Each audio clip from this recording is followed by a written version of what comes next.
Welcome to the Slop Temple. We pray this video helps. You start by securing data.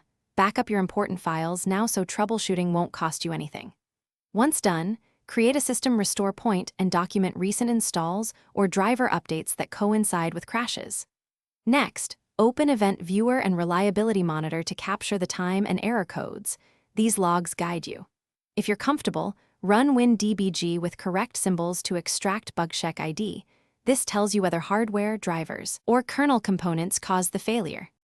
Once you have diagnostic info, run sfc/scanno to repair corrupted system files, then use dism restore health to fix the component store. These steps resolve many kernel crashes. Next, update or roll back problematic drivers in Device Manager.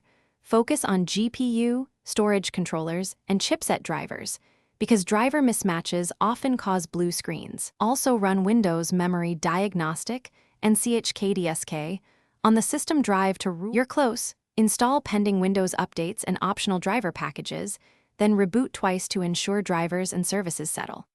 If crashes continue, perform a clean boot to isolate startup services and uninstall recently added apps. Use System Restore to roll back to a known good state if available.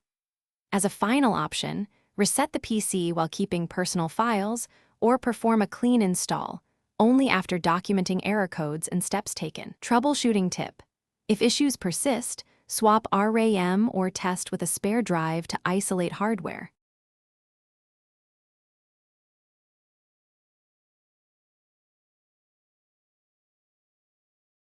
Thanks for watching. Consider subscribing if we helped you.